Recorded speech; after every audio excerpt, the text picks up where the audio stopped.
प्रेरणा स्त्रोत कुंडलपुर दमोह के निकट ग्राम चौपरा चौबीसा में विराजमान 13वीं शताब्दी की 14 फुट ऊंची श्री 1008 शांतिनाथ भगवान की अतिशयकारी प्रतिमा जी के दर्शनार्थ अवश्य पधारें।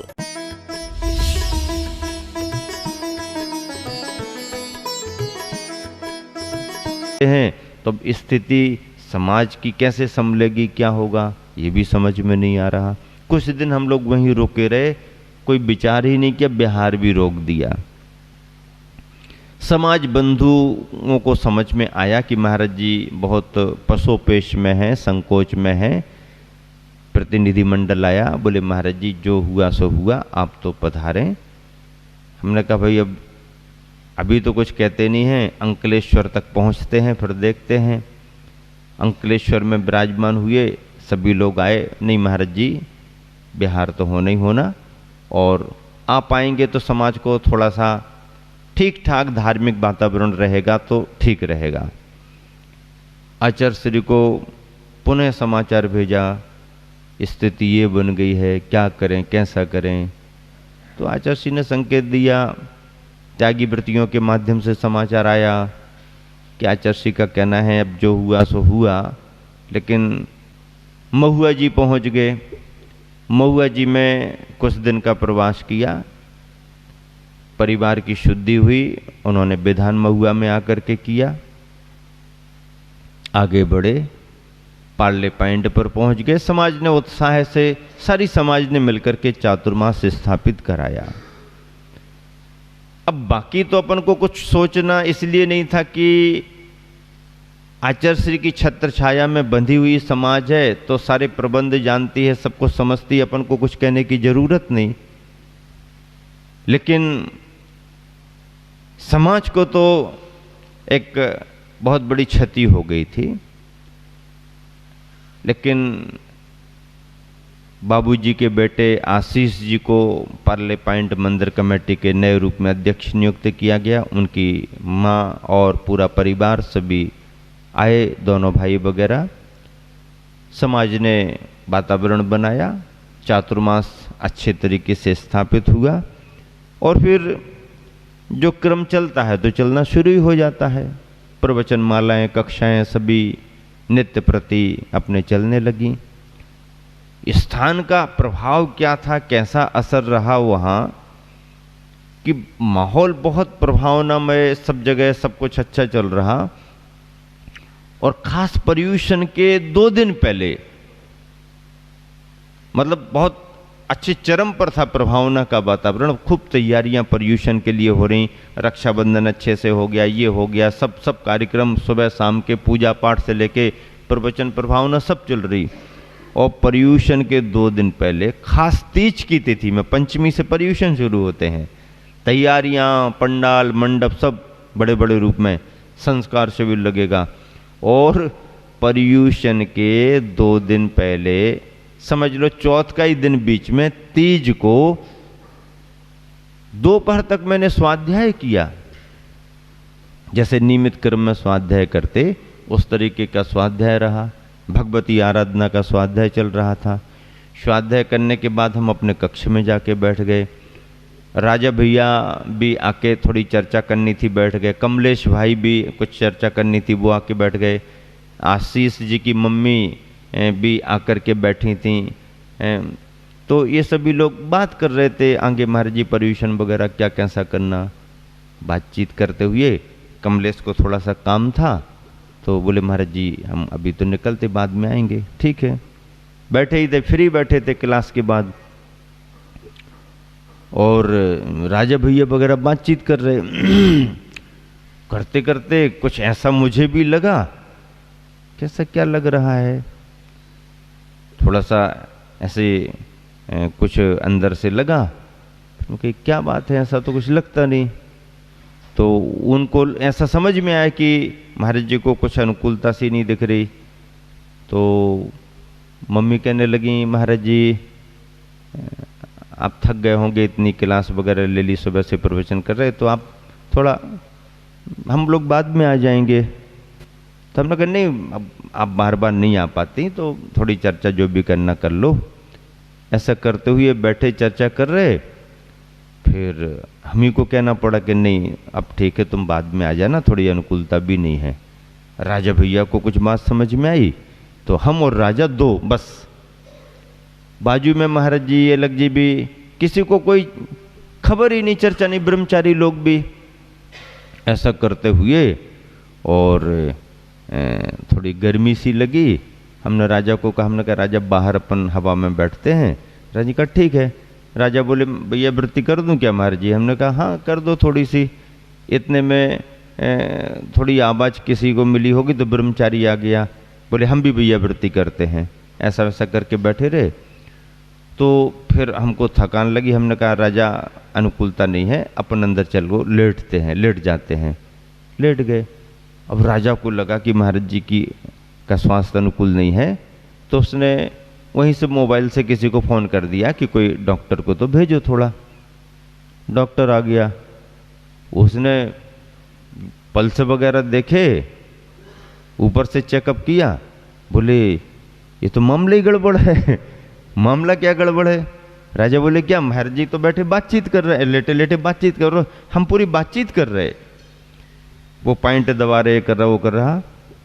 ऐसा करते हुए जो राजा भैया के पारिवारिक वैद्य थे वो आए, उन्होंने देखा, बोले इसमें तो इनका बीपी बिल्कुल डाउन हो गया है और पल्स बहुत ज़्यादा बढ़ रहे हैं, स्थिति अनुकूल नहीं है। ऐसा वैसा करके तो उन्होंने कहा ठीक है। अब वो बात ख्याल में आ गई और उन्होंने जो भी राजा भैया को बात बताई, अब वो थोड़ा सा हट के उन्होंने बात की।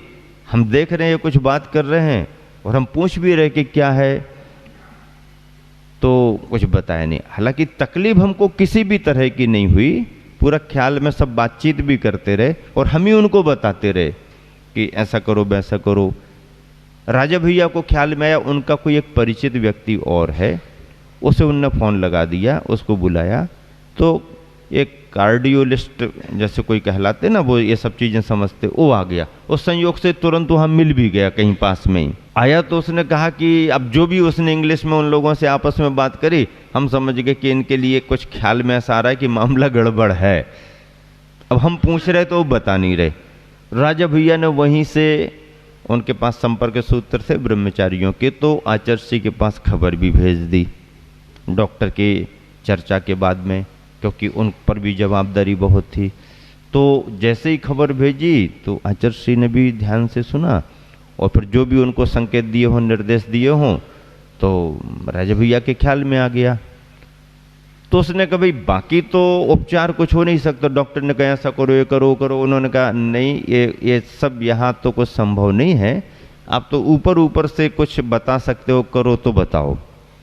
अब डॉक्टर लोग ऊपर से क्या करें, क्या बताएं, ऐसा कर दो वैसा कर दो, हम ये करे देते वो करे देते, अब भी ऐसा कंट्रोल हो जाएगा वैसा, ये तो सब है, लेकिन ये यहाँ पर अभी संभव नहीं है और गुरु आज्ञा के बिना तो कुछ होता नहीं है। और महाराज जी स्वयं अभी कुछ बोल नहीं रहे, ऐसा ऐसा करके उन्होंने उसको टाल दिया। बोले नहीं नहीं ऐसा है, बहुत ज़रूरत है, ऐसा नहीं, कुछ नहीं। उन्होंने बहुत बहुत बातें करी, उसकी चर्चा करने की ज़रूरत नहीं, लेकिन राजा स्वयं समझदार थे और उन्होंने कहा नहीं मैं हूँ यहाँ पर और ऐसी कोई बात नहीं। मैंने गुरुजी को संकेत दे दिया, गुरुजी का आशीर्वाद आ गया है।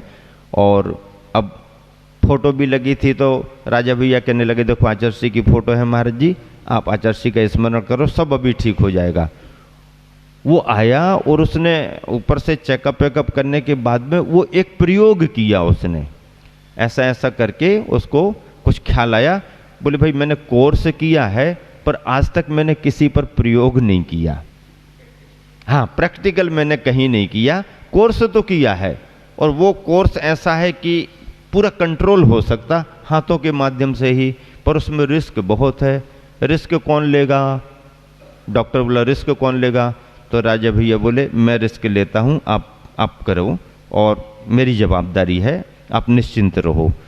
उसने ऐसा ऐसा करके ये करके कुछ ऐसा किया और उससे पल्स कंट्रोल में आने लगे धीरे धीरे धीरे। 4-5 बार उसने किया, फिर रुका, फिर किया, फिर किया।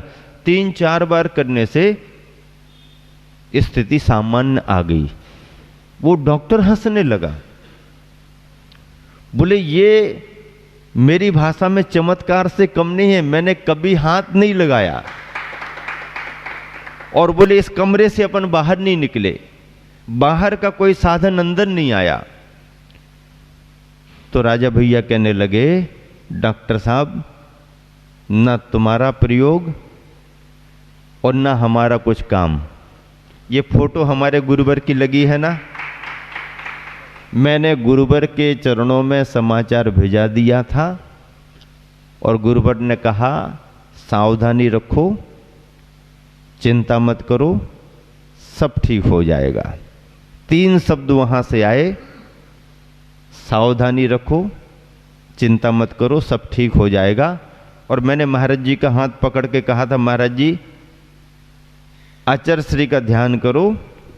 और डॉक्टर ने ऊपर से जो प्रयोग किया वो बहुत जोर से यहाँ दबाना पड़ता है, उनका जो भी प्रैक्टिकल रहता हो उसमें रिस्क बहुत रहती है, लेकिन कहा ऊपरी प्रयोग आपको जो करना वो करो, बाकी कुछ नहीं होगा। वो प्रयोग ही सक्सेस हो गया। डॉक्टर संतुष्ट हो गया, उसने कहा बस महाराज जी को आराम करने दो, आप लोग बैठो, शांति रखो। शाम की भक्ति वहीं लेटे लेटे हो गई। सब महाराज जी वगैरह आ गए, ब्रह्मचारी वगैरह थे, अब समाचार तो आ ही जाता है, तो श्रावक बंधु भी आ गए। और देखिए ऐसा होने पर लोगों को महीनों कैसा समय निकलता है वो स्वयं जानते हैं। अगले दिन सुबह उठ करके अपनी नित्य की चर्या करते हुए मैं मंदिर भी दर्शन करने को गया। जिस भवन में था वहां से सीढ़ियां उतर के मंदिर नहीं जाने दिया, उस भवन के हाल से ही सामने भगवान दिखते, वहीं से दर्शन किए। आहारचर्या भी की। पहले दिन आहारचर्या में कुछ अनुकूलता नहीं रही, लेकिन धीरे धीरे अनुकूलता बनती गई। पर्यूषण का समय आ गया, इतने सारे लोग बाहर से आ गए जिनको जानकारी थी शिविर की, कौन संभाले। लोगों ने हमको तो मना कर दिया, महाराज जी आपको आना ही नहीं है। लेकिन हमने कहा इतने सारे बाहर से लोग आए, भले प्रवचन नहीं दें, लेकिन उपस्थित भी यदि हम नहीं होंगे तो फिर ये मामला बिल्कुल ठंडा हो जाएगा। तो दिन 2 दिन तो हमने टाल दिए, लेकिन उसके बाद भी फिर हमने कहा कि नहीं भाई, भगवान जी वहाँ भी विराजमान होते हैं, दर्शन करके तो वापस आ जाएंगे। 2 दिन के बाद से ही हमने मंडप में जाना शुरू कर दिया। अभिषेक शांति धारा संपन्न कराई, वापस आना शुरू हो गया। फिर धीरे धीरे 5-10 मिनट वहीं के वहीं संबोधन, वापस आना शुरू हो गया। ऐसा करते हुए फिर आखिरी में दोपहर को भी जाना शुरू कर दिया और 10 लक्षण पर्व संपन्न हो गए। धीरे धीरे कार्यक्रम आगे बढ़ते गए। औषधि उपचार जो निर्दोष रीति से मुनिचर्या में संभव हो सकते, उनके अनुसार आगे बढ़ते गए। समाज ने, खास करके महिला मंडल ने वहाँ के आहारचर्या पर बहुत ध्यान रखा और धीरे धीरे फिर प्रवचनों का क्रम बना। प्रवचन स्वयं चला के ही हम आधा घंटे करते थे, 20 मिनट। फिर हमने सोचा समाज को अच्छा लाभ मिले तो क्या उपाय किया जाए। तो बेनाडा जी को बुलवाया और उन्हें ये कह करके बुलवाया कि आपको समाज के लिए अध्ययन कराना है, हम बैठेंगे और बाद में हम अपना जो भी है संक्षेप में सारांश बताएंगे। उन्हें भी बात पसंद आई, सूरत से वो भी परिचित थे। कार्यकर्ताओं ने उन्हें आमंत्रित कर लिया, वो आ गए और समय सार पर कुछ चुनी हुई गाथाओं पर हमने कहा कि समय सार पर स्वाध्याय कराओ। तो समय सार पर उन्होंने स्वाध्याय कराना शुरू किया, गाथाओं को लेकर के व्याख्या। और बराबर पूरा हम उतने समय तक मंच पर बैठ के ही ध्यान से सुन करके उन गाथाओं के सारांश को लेकर के 15-20 मिनट, आधा घंटे तक हम भी अपना लाभ समाज को देते रहे। इस तरह से समाज में पुनः सभी स्वाध्याय के क्रम शुरू हुए। दोपहर को संघ का समाधान के रूप में जो मुख्तार साहब के संघ का समाधान थे, रतन चंद जी मुख्तार साहब के, उनका सारांश करके संकलन निकाला गया। उस पर प्रश्नोत्तरी के रूप में चर्चाएं स्वाध्यायी लोगों के बीच में होती थीं। वो भी क्रम चलता रहा। और आचार्य श्री से संबंधित एक बहुत बड़ी संगोष्ठी भी ब्रह्मचारी प्रदीप भैया पीयूष जी के मतलब संयोजना में संपन्न हुई। देश के बड़े बड़े विद्वान आए, बहुत काफ़ी मात्रा में त्यागी वृत्ति उपस्थित हुए और आचार्य श्री के साहित्य पर एक बहुत अच्छी संगोष्ठी पार्ले पॉइंट पर सूरत में चतुर्मास में संपन्न कराई गई। सारे त्यागी वृत्ति विशेष महानुभाव विद्वान वगैरह ने अपने अपने विचार रखे।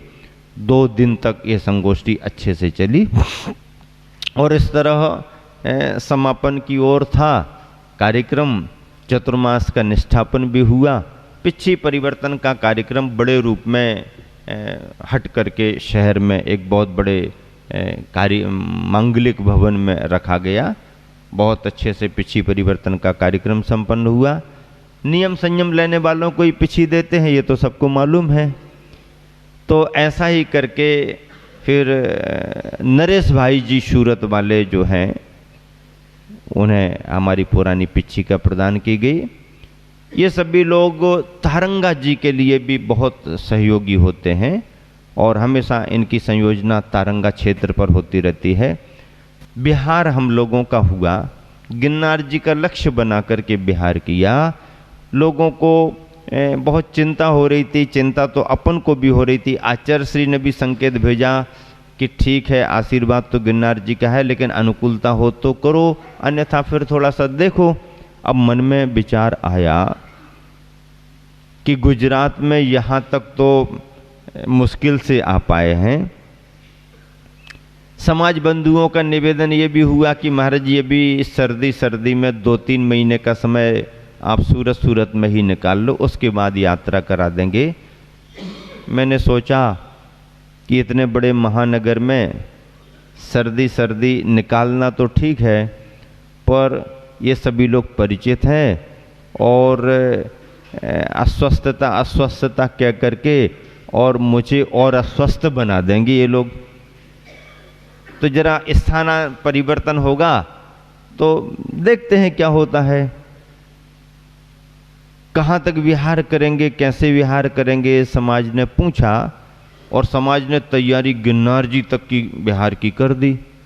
अपन ने तो एक ही बात कही, भैया देखो यहाँ से विहार तो करेंगे पर कहाँ तक विहार करेंगे ये पक्का नहीं। जहाँ तक अनुकूलता रहेगी वहाँ तक विहार होगा। उसी दिन फिर आपको संकेत हो जाएगा कि आप वापस जाओ, अब हम आगे नहीं बढ़ते। इसी तैयारी में रहना।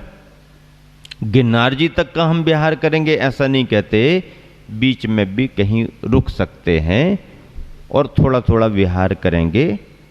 महाराज जी आप बिल्कुल जैसी अनुकूलता हो आप वैसा विहार करना। ठीक है, 2-4-8 दिन तो अपन को शहर में निकालने ही पड़ते हैं विभिन्न कॉलोनियों में। 22 नवंबर को हम लोगों ने पार्ले पॉइंट सूरत से विहार किया। लोगों ने 3-3.5 किलोमीटर पर रुकने का प्रबंध किया था कि महाराज जी यहीं तक रुकेंगे, फिर इसके बाद आगे देखेंगे।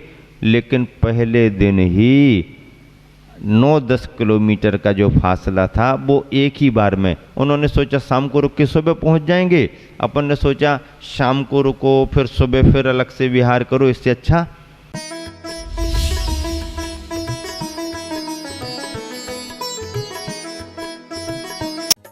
प्रेरणा स्रोत कुंडलपुर दमोह के निकट ग्राम चौपरा चौबीसा में विराजमान 13वीं शताब्दी की 14 फुट ऊंची श्री 1008 शांतिनाथ भगवान की अतिशयकारी प्रतिमा जी के दर्शनार्थ अवश्य पधारें।